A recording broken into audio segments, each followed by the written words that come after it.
मोक्ष मार्गस्य नेतारं वेतारं कर्म भोगताम् ज्ञातारं विश्वतत्त्वानां वंदे तद्गुणलब्धे।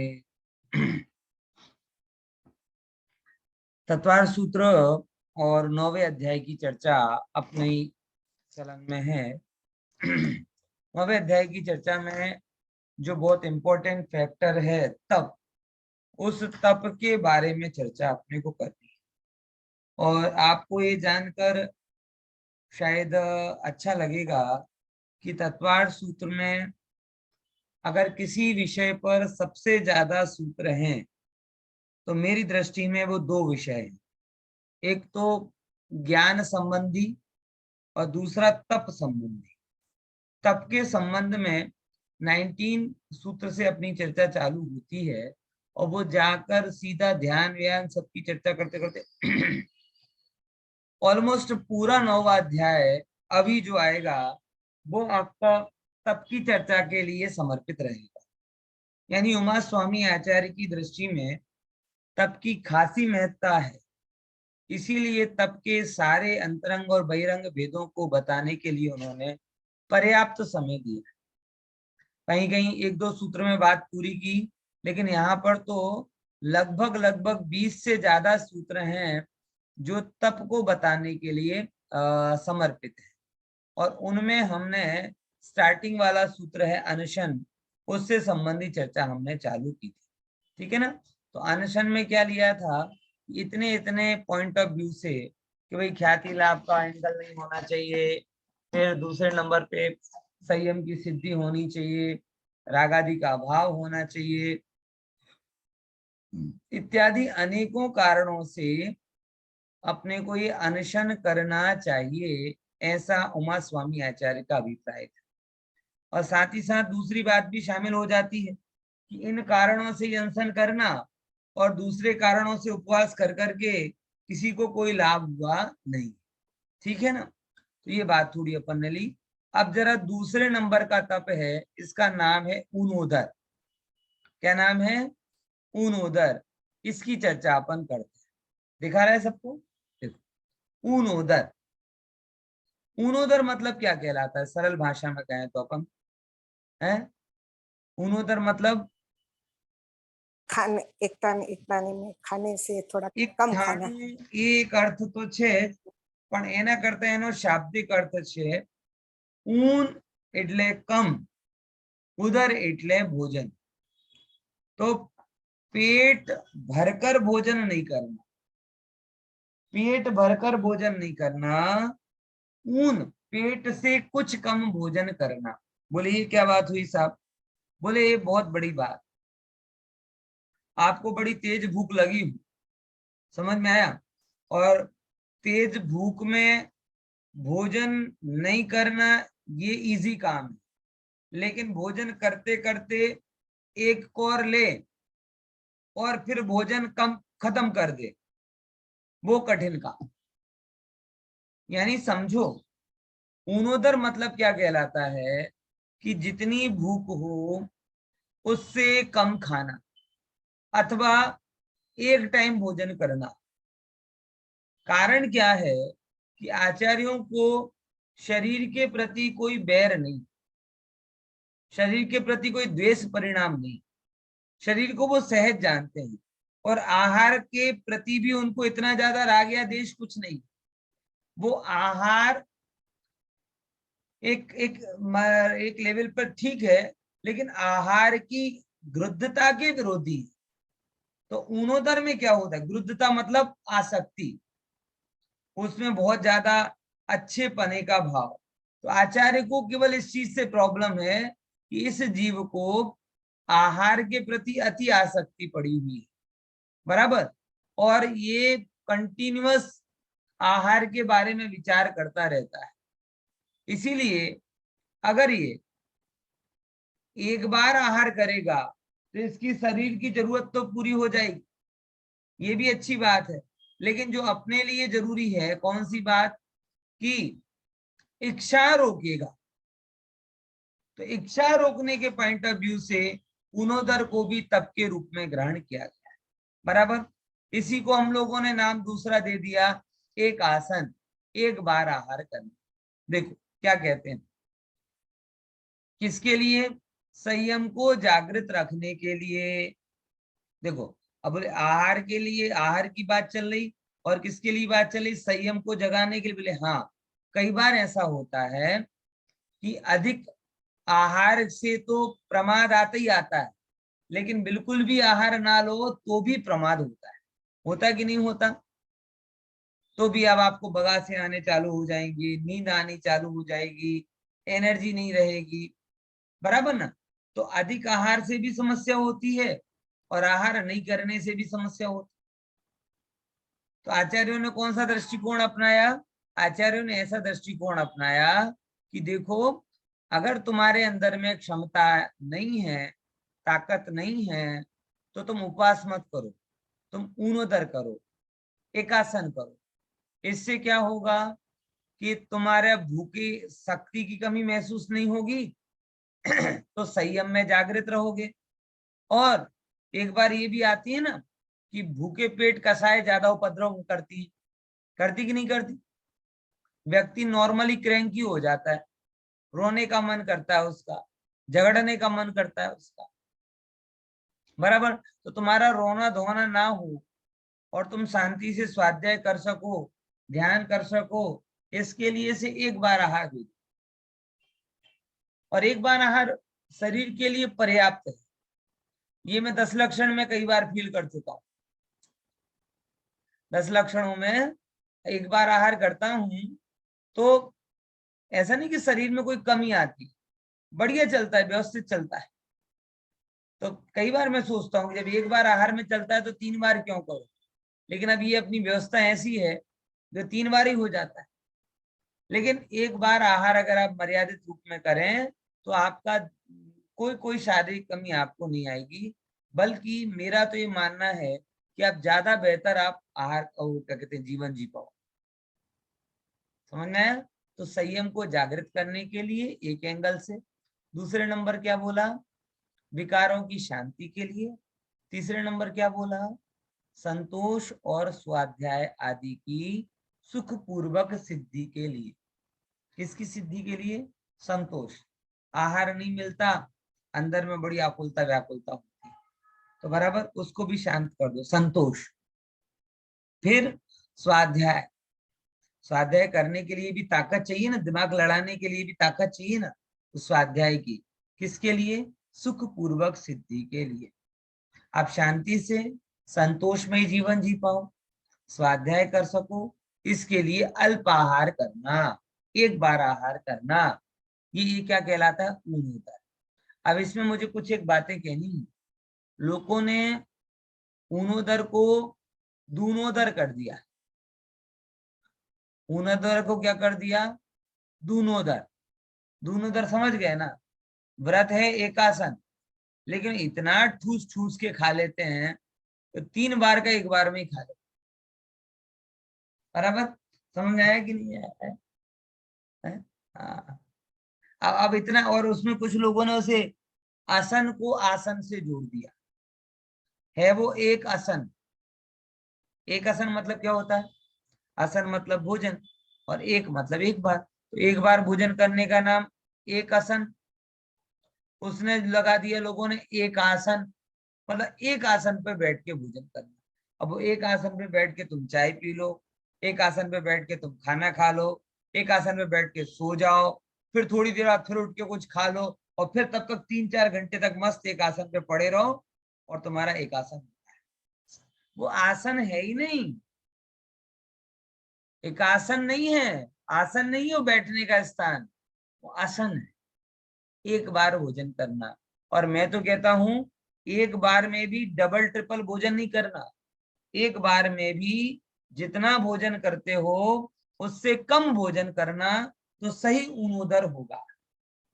और एक बार में आपने डबल खा लिया तो दूनोदर हो जाएगा। हमारे मित्र कई ऑफिस में एकासन करते हैं, तो कई अजैन मित्र उन्हें मजा करते हैं कि आज ये 3 का 1 करके आ रहा है, 3 का 1 करके आ रहा है। 3 का 1 करके आ रहा है मतलब क्या? 3 टाइम में जितना भोजन करते हो वो एक टाइम में करके आ। हैं? बोले हम 1 का 3 करते हैं, तुम 3 का 1 कर रहे हो, फर्क क्या रहा? समझ में आया? इसीलिए इस बात को समझना थोड़ा कि अनशन एकासन आदि जो है वो एक एक एक मनोवैज्ञानिक है। कोई ऐसा नहीं है वहां पर कि आपको अति खाना है कि नहीं खाना है। मूल बात यह है, खाने नहीं खाने से परे जाकर अपने को अपने स्वरूप के निकट रहना है। ये यहाँ पे थोड़ी सी बात विशेष समझने लायक। ठीक है, तो उधर तब ख्याल में आया। हाँ, अब तीसरे नंबर का तप होता है कौन सा? देखो, कोई प्रश्न इसमें? वृत्ति परिसंख्यान। कौन सा तप है? वृत्ति परिसंख्यान। क्या मतलब है इसका? सबसे कठिन नाम है इसका, वृत्ति परिसंख्यान। खास मुनियों के ऊपर ही घटित होता है। वृत्ति मतलब कोई प्रकार के संकल्प कर लेना, प्रतिज्ञा कर लेना कि देखो यहाँ पे पढ़ा है, क्या लिखा है, पढ़ो जरा इसको, पढ़ो। कौन पढ़ेगा? कौन वांचन करेगा? पारुल बहन, छो? यहाँ पर हाँ चलो, तुम्हें वांचन करो। स्क्रीन शेयर कर। हाँ कर। वृत्ति परिसंख्यान। जब मुनि भिक्षा के लिए निकले तो घरों का नियम करना कि मैं आहार के लिए इतने घर जाऊंगा अथवा अमुक रीति से आहार मिलेगा तो लूंगा आदि, इसे वृत्ति परिसंख्यान तप कहते हैं। देखो, ये खास मुनि राजों के लिए। मुनिराज आहार के लिए निकलते हैं। सुबह के प्रवचन में भी मैंने बोला था कि मुनिराजों की वृत्ति सिंह वृत्ति होती है, वो मांगने नहीं जाते। बराबर? अब मांगने नहीं जाते तो कैसे जाते हैं? कि वो निकलते हैं और निकलने पर साधु उन्हें आमंत्रित करते, साधु को श्रावक आमंत्रित करते हैं कि स्वामी आइए, पधारिए। बराबर? ऐसे करके वो कुछ प्रतिज्ञा करते हैं। प्रतिज्ञा कैसी करते हैं? जैसे कि आपको पता होगा, महावीर भगवान ने प्रतिज्ञा की थी जब वो मुनिराज थे। क्या प्रतिज्ञा की थी चंदनवाला के आहार के लिए? हाँ, कि एक ऐसी लेडीज हो, बराबर, जिसका સાંકળમાં બંધાયેલી હોય, મુંડ હોય, બરાબર, અને પછી હાથમાં આમ હોય તેમ હોય, जुदी जुदी बात। बराबर? तो ऐसी वृत्ति कि भाई मैं ऐसी कंडीशन में आहार लूंगा। फिर और भी कई होती कि भाई कोई 3 फल लेकर खड़ी हो बहन तो उनसे आहार लूंगा, कलश लेकर खड़ी हो बहन तो वहां पर आहार लूंगा। ये हो, ऐसे करके अलग अलग प्रकार की उनकी क्या होती है? वृत्ति, यानी प्रतिज्ञाएं होती। और वो प्रतिज्ञा जब प्राप्त होती मिलती है तभी आहार करते, उसके बिना आहार नहीं करते। बराबर? ऐसा लगता है कि मुनिराज अपने आप को कसते रहते लगातार। उन्हें लगातार ये भाव रहता है कि ये मुझे आहार मिले ठीक है, लेकिन इच्छा का निरोध ज्यादा होना चाहिए। और वो कहते सोचते हैं कि अगर मेरे पुण्य के उदय में आहार होगा तो मुझे कैसे भी मिल जाएगा, और नहीं होना होगा तो कितना भी आसानी से मिला हो उसमें अंतराय हो जाएगा। बात समझ में आ रही कि नहीं आ रही? इसीलिए मुनिराज ऐसी प्रतिज्ञाएं करते हैं।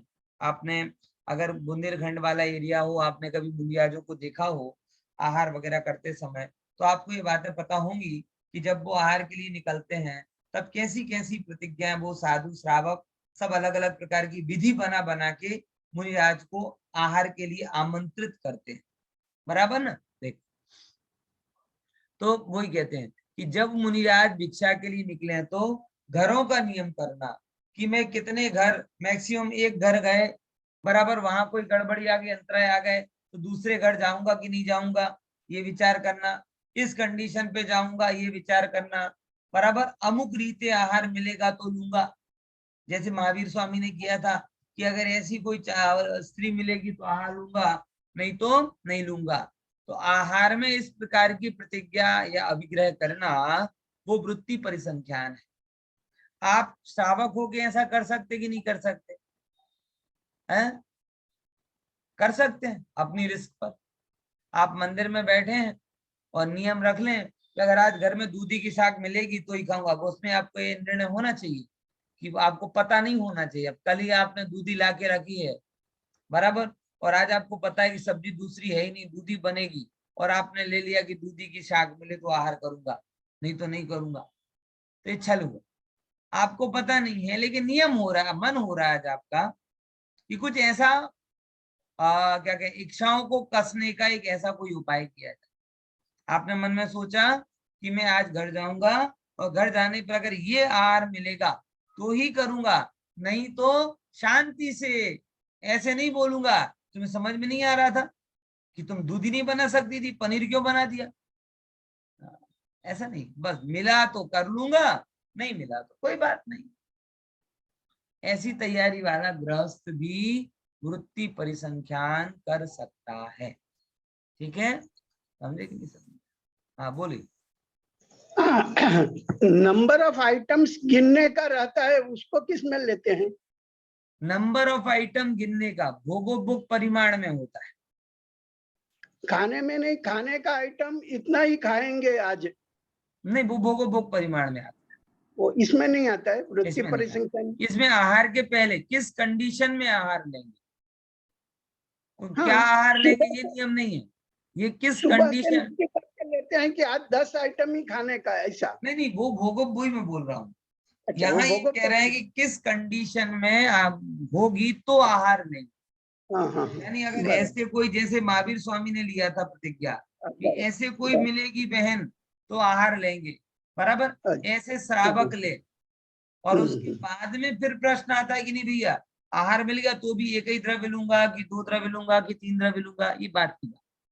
अच्छा, अच्छा, बराबर बराबर। हाँ, ठीक है ना। अपने यहाँ पे तो वास्तव में हर एंगल पे इच्छाओं को कंट्रोल किया जाता है। पहले सोचें कि इस विधि से जाएंगे तो आहार मिलेगा, फिर अगर आपने 9 भक्ति करी तो आहार लेंगे, नहीं मिला तो नहीं करेंगे, फिर उसमें 32 प्रकार के अंतराय को टालेंगे, फिर इतने दोषों को टालेंगे, फिर उसके बाद में भी कहेंगे पुण्य का होगा तो मिलेगा, नहीं तो नहीं मिलेगा।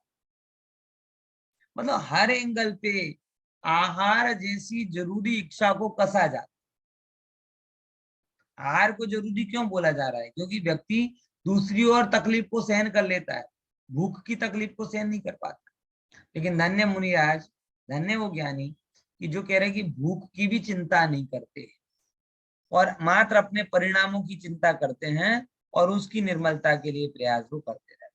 ठीक है ना, चलिए आगे का पढ़िए। एक सेकंड, हाँ, रस परित्याग बोलिए।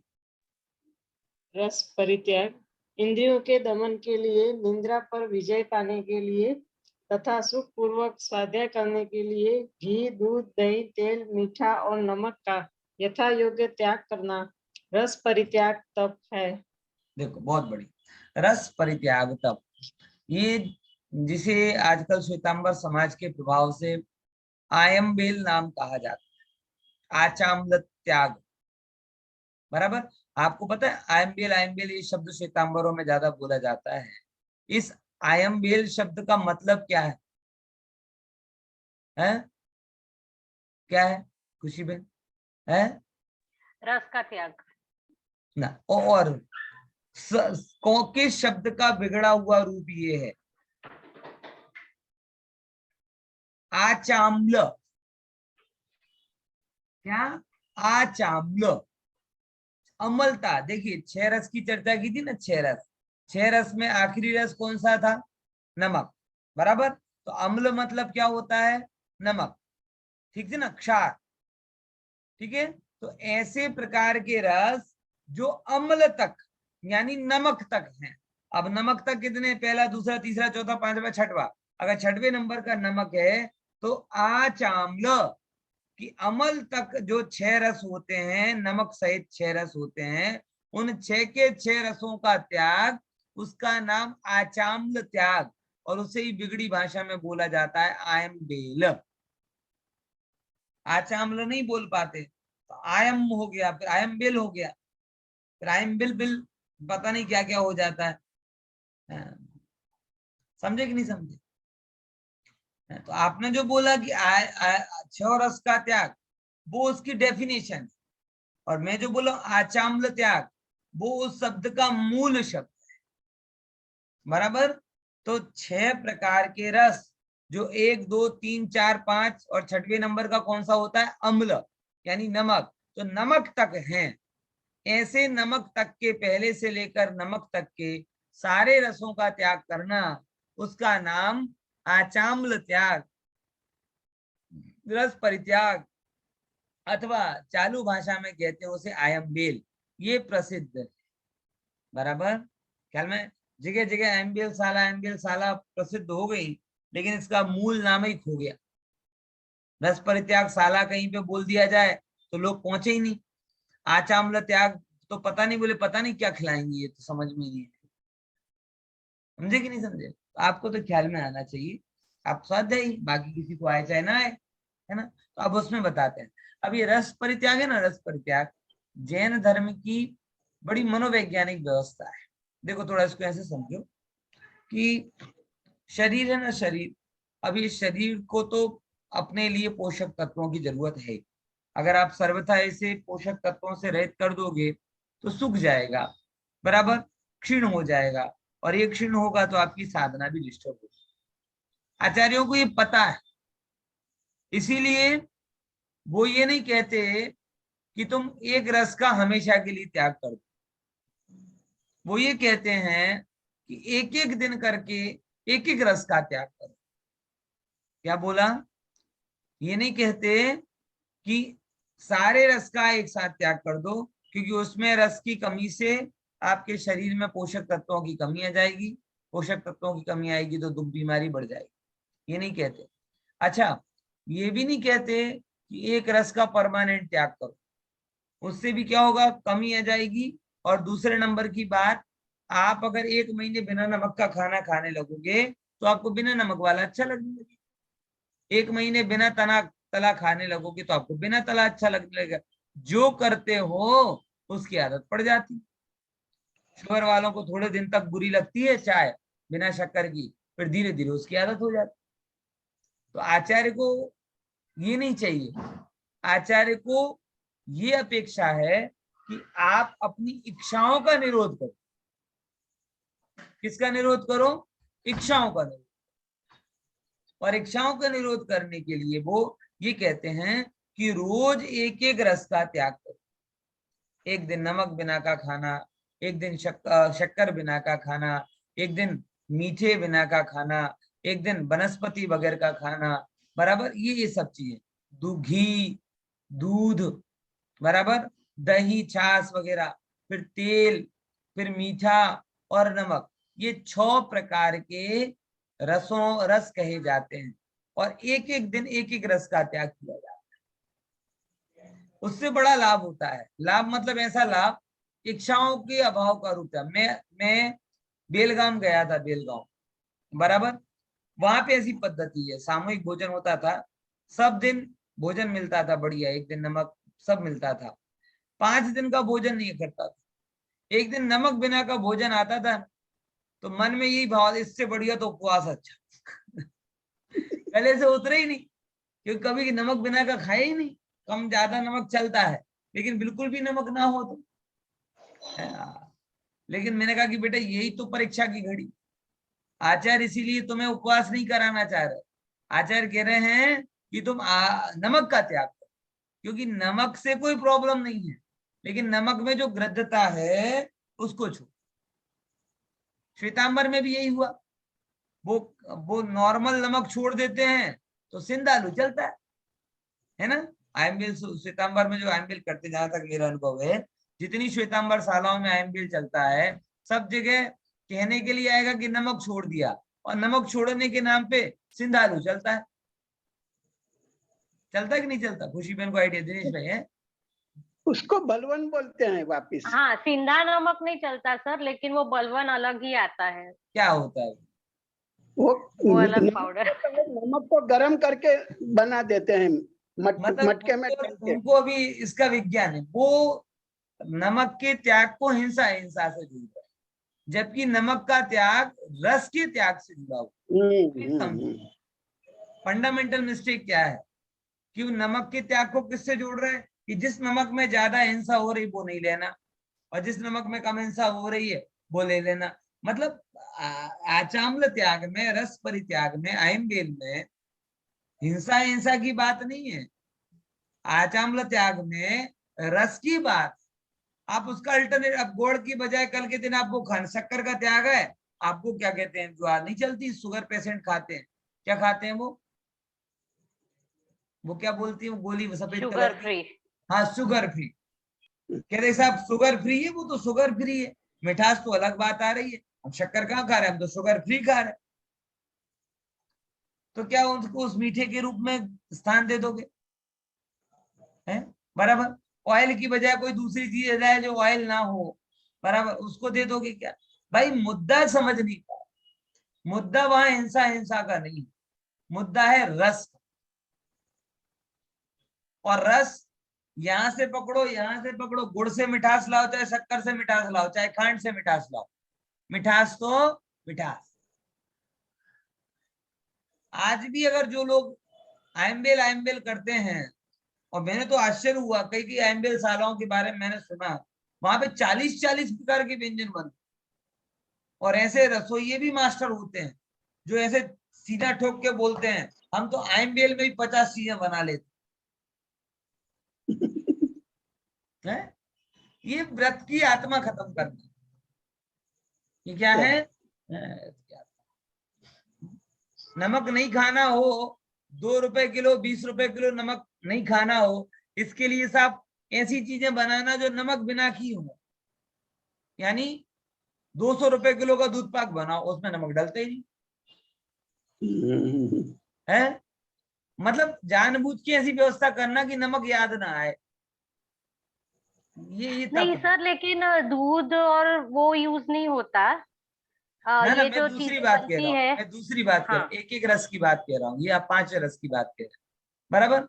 तो मैं तो ये कह रहा कि जैसे मैं वहां पे बेलगांव में गया, और वहां पे एक ही साहब आज नमक का भोजन नहीं है, तो क्या करो साहब, ऐसा मेन्यू तैयार करो जिस मेन्यू में नमक की जरूरत ही ना पड़े। मतलब दूध पाक में नमक नहीं होता, खीर में नमक नहीं होता, बराबर। तो 20 रुपए का नमक छोड़ो, 20 रुपए किलो का नमक, और 200 रुपए किलो 300 रुपए किलो का दूध पाक बनाओ, तो खर्चा वाला हो गया। ये पद्धति ठीक नहीं, ये पद्धति ठीक नहीं। आपको, हमको, सबको, अगर आप जो दाल सब्जी रोटी खाते हो वो ही खाओ, लेकिन नमक बिना की, तो वो उस नियम की गरिमा है। ऐसी चीजें बनाओ कि जिसमें वो आए नहीं, इच्छा निरोध वाली बात कहां से? पॉइंट समझ में आया कि नहीं?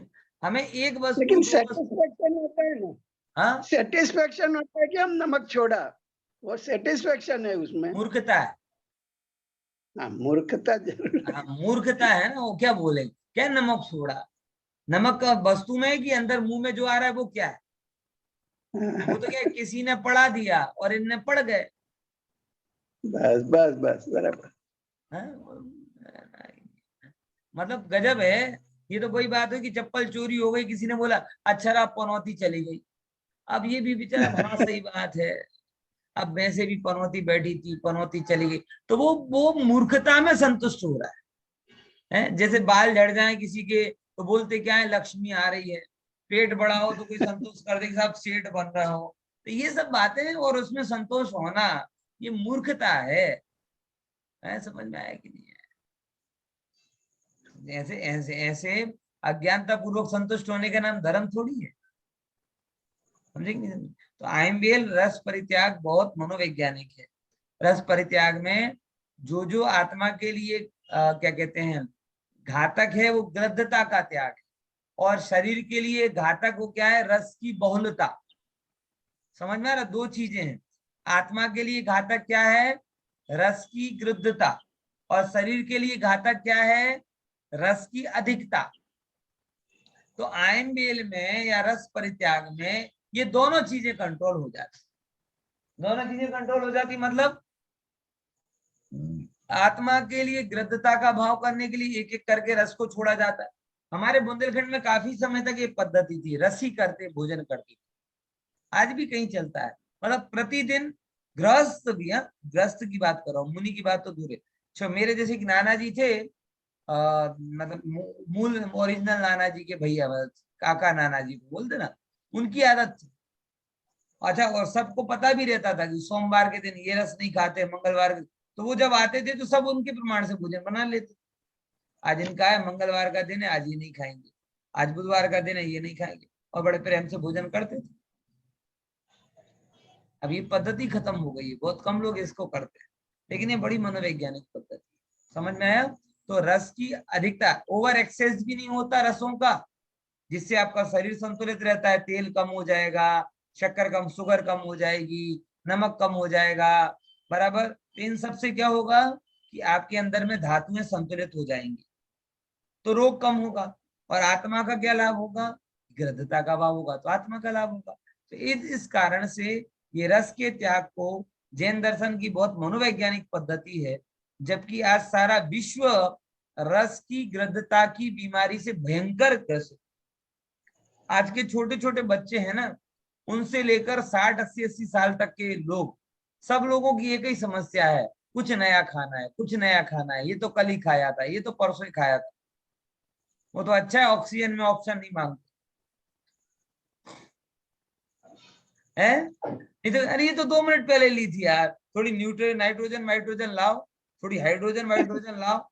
पता नहीं क्या करना चाहते नवीनता के लोग,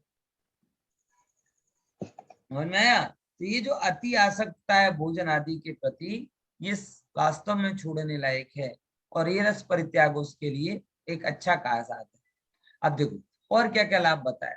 इंद्रियों का दमन करने के लिए, दमन मतलब क्या लिया यहाँ पे?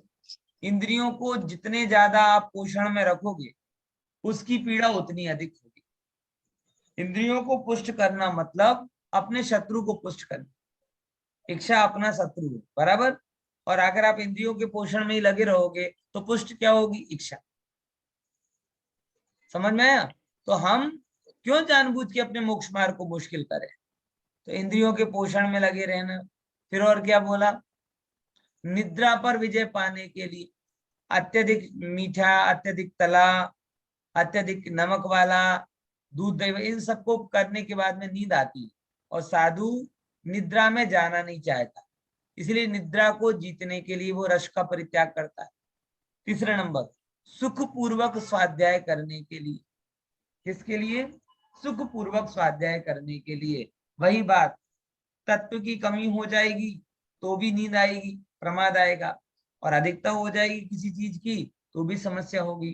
तो शांति से सुख पूर्वक स्वाध्याय करने के लिए घी, दूध, दही, तेल, मीठा, मीठा मतलब वो गुजराती मीठू नहीं, स्वीटनेस, और नमक, इनका यथा योग्य त्याग करना, एक एक दिन एक एक का त्याग करना, ये क्या कहलाता है? रस परित्याग नाम का तप कहलाता है। ठीक है, चलो कोई क्वेश्चन? हाँ, बराबर। आगे अब 5वें नंबर का आता है विविक्त शय्यासन। पढ़ो बहन। ब्रह्मचर्य, स्वाध्याय, ध्यान आदि की सिद्धि के लिए एकांत स्थान में शयन करना भक्ति विविक्त शय्यासन तप है। बहुत बढ़िया। विविक्त शय्यासन, शय्या मतलब सोने की जगह, और आसन मतलब एकांत जगह पर जाकर आराम आदि करना। वैसे मुरिया जैसा ही करते हैं। अधिक अधिक भीड़ में जाओगे तो आपकी निद्रा, उसमें ब्रह्मचर्य का अभाव होगा, स्वाध्याय आदि का अभाव होगा, बातें होंगी तो ध्यान नहीं होगा। तो साधु अगर आराम भी करने जाता है तो आराम भी वो एकांत स्थान में करता है। और शास्त्र में तो ये बोला कि वो अगर एकांत स्थान उसे ऊंची नीची जगह पर भी मिले ना, तो भी जाके वो वैसे ही करता है। जमीन में थोड़ा बहुत भी अगर ऐसी जगह हो तो उस जगह पे जाके वो आराम करते हैं। ऐसा क्यों करते हैं? ब्रह्मचर्य की सिद्धि के लिए, स्वाध्याय की सिद्धि के लिए, ध्यान की सिद्धि के लिए। ऐसे में तो नींद ही नहीं आएगी। और नींद लाना कौन चाहता? यही तो हम में और साधुओं में फर्क। हमें नींद नहीं आए तो टेंशन होती, और साधुओं को नींद आए तो टेंशन होती। क्योंकि हमें नींद नहीं आए तो हम उल्टे कामों में जुड़ते, और साधु को अगर नींद आए तो अच्छे काम छूटते। क्योंकि अगर वो नींद नहीं आती उनको तो क्या करते? स्वाध्याय करते, बराबर, और आत्मा का ध्यान करते, ग्रंथ लिखते, है ना, कितने अच्छे अच्छे काम करते। तो उन्हें नींद अप्रिय लगती। और अगर हमें नींद ना आए तो हम फेसबुक, व्हाट्सएप, मोबाइल, आंखें फोड़ेंगे। बात समझ में आएगी नहीं? इसीलिए साधु सोना नहीं चाहते, और अगर थोड़ी बहुत भी नींद आती है तो वो ऐसे स्थान पर सोते हैं जिससे नींद, सुखमयी सैया नहीं लेते। सुखमयी सैया होगी तो नींद लंबी खिंचेगी, उन्हें नींद प्रिय नहीं लगती। उन्हें ऐसा लगता है कि अमूल्य मनुष्य को क्या सोते सोते बिगाड़ कर। इसीलिए वो कभी सुखमय सैया नहीं लेते, वो कठिन सैया लेते, बराबर, जिससे क्या हो कि प्रमाद कम हो। और उनकी अब उन्हें टेंशन नहीं होती, उन्हें रिलैक्स कैसे रहते हैं? उनके पास आत्मा है। उनके पास क्या है? आत्मा है। वो रिलैक्सेशन नींद में नहीं खोजते, आत्मा में खोजते। हम लोग मूर्ख हैं, अज्ञानी हैं, इसीलिए हम आत्मा में कुछ नहीं खोजते, हम नींद में खोजते। हमें नींद नहीं मिले तो आधे पागल हो जाते। नींद नहीं आ रही, नींद नहीं आ रही, नींद नहीं आ रही, बराबर, क्योंकि आत्मा का बल नहीं है ना। और साधुओं के पास किसका बल है? आत्मा का बल है। ये अंतर है हम में और उनमें, है ना। चलो आगे, विविक्त सैयासन हुआ। फिर एक कहते हैं काय क्लेश। पढ़ो बहन। कष्ट सहने के अभ्यास के लिए, आराम करने की भावना को दूर करने के लिए और धर्म की प्रभावना के लिए ग्रीष्म ऋतु में वृक्ष के नीचे ध्यान लगाना, शीत ऋतु में खुले हुए मैदान में आसन लगाना आदि काय क्लेश तप है। काय क्लेश तप है। देखो, काय क्लेश एक सुंदर शब्द है। काया को कष्ट देना, बहुत सारे लोग इसको नेगेटिवली लेते हैं कि भाई काय क्लेश, जैन धर्म बड़ा नेगेटिव है, काया को कष्ट दिया जा रहा है, काया को कष्ट दिया जा रहा है, काया को कष्ट नहीं देना चाहिए, बराबर। अच्छा, वही लोग है ना, वो सुबह 5-5 बजे वॉकिंग करने निकल जाते हैं, वही लोग जिम में जाके 2-2 घंटे वर्कआउट करते हैं, बराबर। तो धर्म के नाम पर अगर शरीर को थोड़ा कष्ट देना बैकवर्डनेस है, तो मैं सुंदर दिखूं, स्लिम दिखूं, इसके नाम पर शरीर के लिए कंटिन्यूस टॉर्चर करना, क्या वो बैकवर्डनेस नहीं? मतलब ये डबल स्टैंडर्ड है लोग। मेरे एक ऐसी बात हुई, जब मैं एक ट्रेन में आ रहा था, एक भाई था, मैं ऊपर गया पर बर्थ थी, अच्छा था, 35 वर्ष का था, बहुत अच्छी उसकी शरीर का बंधा बांधा बहुत अच्छा था, मजबूत कदकाठी का था। तो लोग बातों बातों में बात कर रहे थे, कोई अच्छा है तुम तो, लोग तो ऐसा कॉलेज में बनाते हैं, तुमने 35-40 साल की उम्र में भी इस शरीर को मेंटेन करके रखा है, बहुत बड़ी बात है, ऐसा वैसा। तो वो भी फॉर्म में आ गया, मैं ऊपर बैठा बैठा सुन रहा था। वो कहेगी अरे पता नहीं, ये एक्सरसाइज करना मतलब अपने आप को टॉर्चर देना जैसा है। मैं कितना भी जाके वो थका हूं, लेकिन दिमाग में रखना है कि ऑफिस से आने के बाद 1 घंटे 1.5 घंटे एक्सरसाइज करना है, मतलब करना। तो बोले हाँ हाँ सही बात, सही। आप समझ में आ रही कि नहीं आ रही? ऐसे उसे शरीर के सुधार के लिए, सौष्ठव के लिए घंटे 2 घंटे वर्कआउट करो, वो उन्हें काय क्लेश नहीं लगता। लेकिन आत्मा के उद्धार के लिए अगर शरीर पे कोई एक्सपेरिमेंट करो तो बैकवर्डनेस है, शरीर पर अत्याचार किए जाते, वो गजब। श्रृंगार के लिए किया जाए शरीर के साथ जबरदस्ती तो अच्छा, और अधर्म के लिए किया जाए तो बुरा है। अरे भाई समझो, शरीर थोड़ा अलग प्रजाति का है। ये बिना, ये केवल शिक्षा से नहीं मानता, इसे ट्रेनिंग देनी पड़ती। क्या देनी पड़ती है? इसमें ज्ञान होता तो शिक्षा देते, लेकिन इसमें ज्ञान नहीं है, बराबर। ये जड़ है, तो जड़ है तो इसे क्या देना पड़ता है? ट्रेनिंग देनी पड़ती है। और ट्रेनिंग के लिए कई बार इसे कष्ट भी देते हैं, कभी भूखा भी रखते हैं, कभी सर्दी गर्मी को सहन करने की आदत भी डलवाते हैं। क्यों?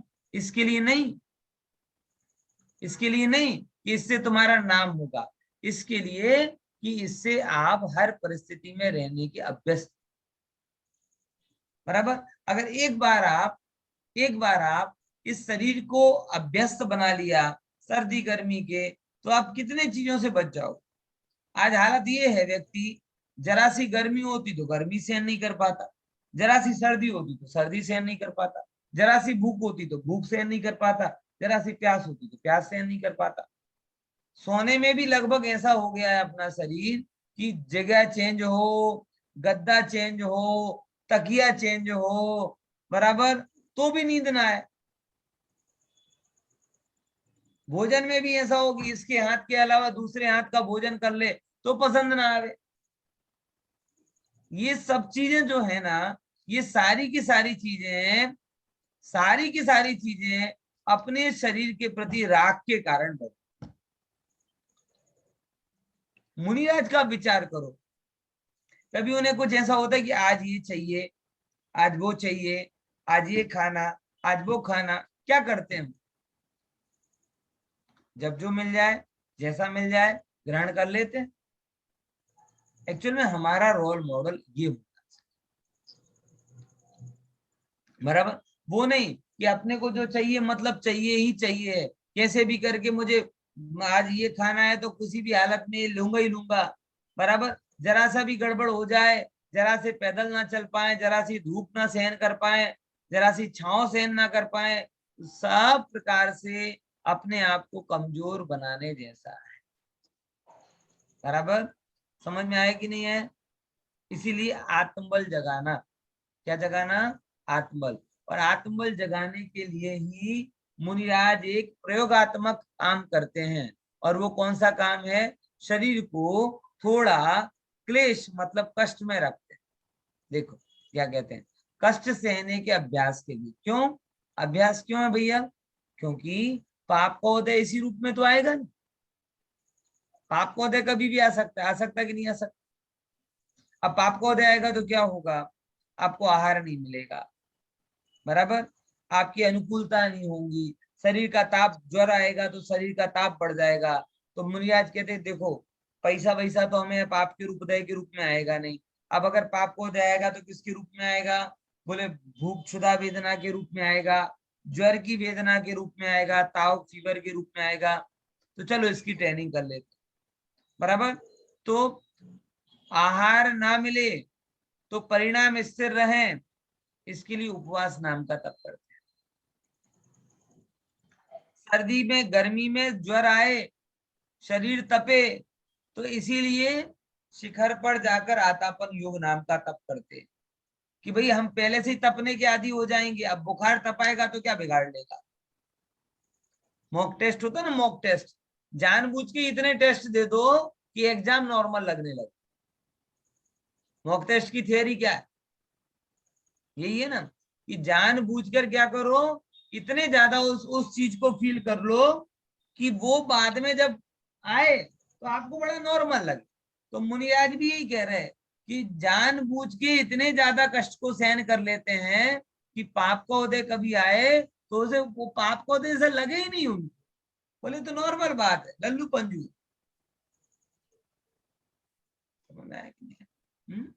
ऐसा इस मनोविज्ञान के कारण। देखो तो अभ्यास करने के लिए दूसरे नंबर क्या? आराम करने की भावना को दूर करने के लिए। अच्छा, ये आराम की बात भी बड़ी खतरनाक होती है। हम गजब ही है ना, आराम के पीछे दौड़ते रहते हैं, आराम के पीछे दौड़ते रहते हैं, काम भी इसके लिए करते हैं कि रात को आराम ढंग से हो जाए। आचार्य कहते हैं कि आराम करने की जरूरत क्या है, और आराम में भी एक सर्टेन लेवल का आराम करते हो तो उससे वो लेवल नॉर्मल लगने लगता है, उससे नेक्स्ट लेवल का आराम चाहिए पड़ता है। उस आराम को पाते हो वो नॉर्मल लगने लगता है, उससे नेक्स्ट लेवल का आराम चाहिए होता है। विचार करके देखो, बहुत टाइम नहीं हुआ, 30-40 साल ही हुए, लोग आराम के लिए घरों में पंखा लाते थे। क्या लाते थे? पंखा। पंखा सबसे बड़ा आराम होता था।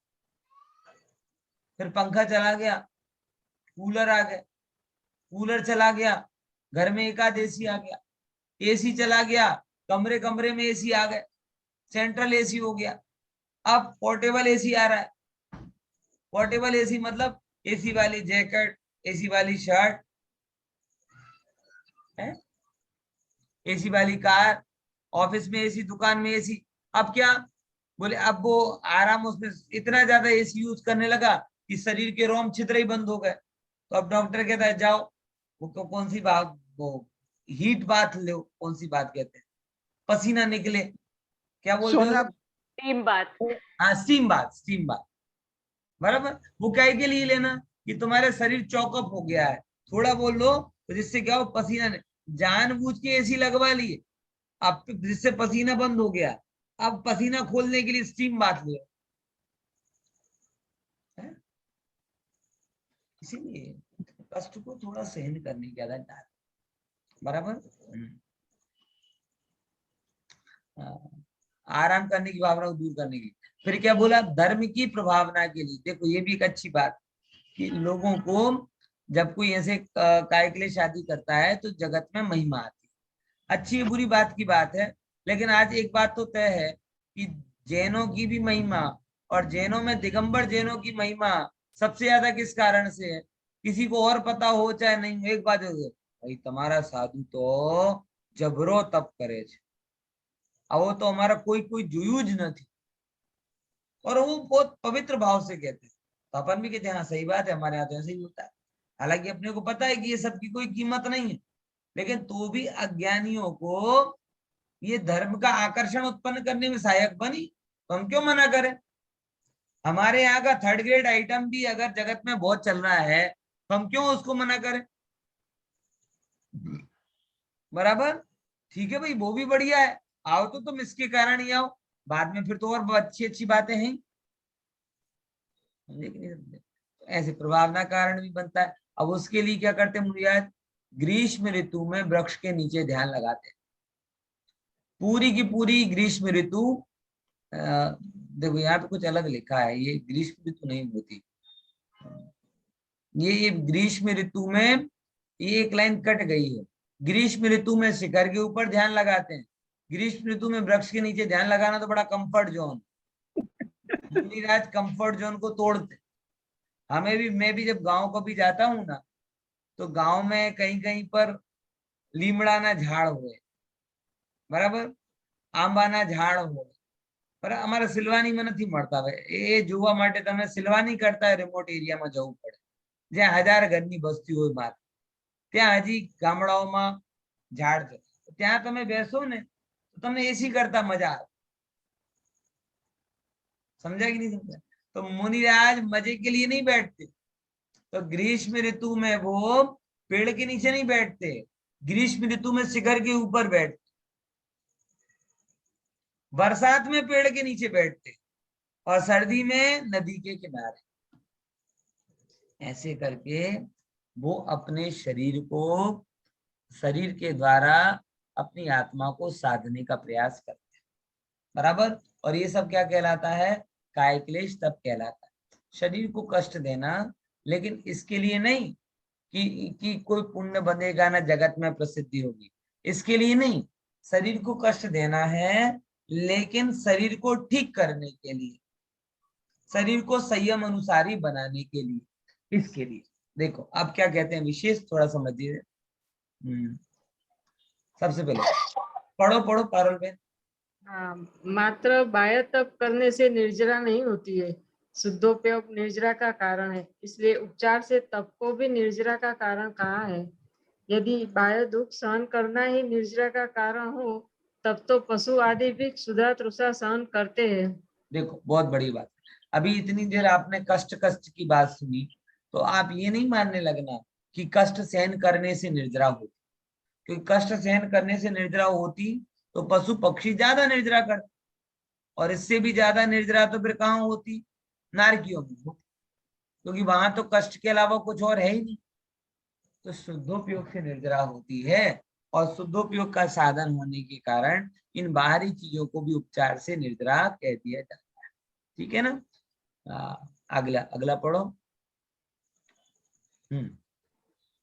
प्रश्न पढ़ो। पशु पशु तो पराधीनता पूर्वक सहन करते हैं, जो स्वाधीन रूप धर्म बुद्धि पूर्वक उपवास आदि तप करे उसे तो निर्जरा होती है ना। धर्म बुद्धि से बाह्य उपवास आदि तप करे तो निर्जरा का मुख्य कारण उपवास आदि सिद्ध हो, किंतु परिणाम दुष्ट होने पर उपवास आदि करने से भी निर्जरा कैसे संभव हो सकती है। अब यहाँ पे कोई प्रश्न करे कि भाई पशु और उनकी तुलना मत करो। हाँ, पशु तो पराधीनता से कर रहे हैं और हम तो स्वाधीनता से कर रहे हैं, बराबर। धर्म बुद्धि पूर्वक उपवास आदि करे उससे तो निर्जरा होगी ना। तो बोले देखो, धर्म बुद्धि से बाह्य उपवास आदि करे तो निर्जरा का मुख्य कारण उपवास आदि से, बराबर। किंतु परिणाम दुष्ट होने पर, कैसे कि मैंने कल भी बहुत एग्जाम्पल दिए थे कि परिणाम अंदर में दुष्ट है। उपवास के पीछे पवित्रता का हेतु नहीं है, प्रसिद्धि का हेतु, तो दुष्ट परिणाम। और जिसके अंदर में दुष्ट परिणाम चल रहे हो उसे कहां से निर्जरा होने वाली। तो परिणाम दुष्ट होने पर उपवास आदि करने से भी निर्जरा नहीं होती। अब एक अगला प्रश्न आता है, पढ़िए।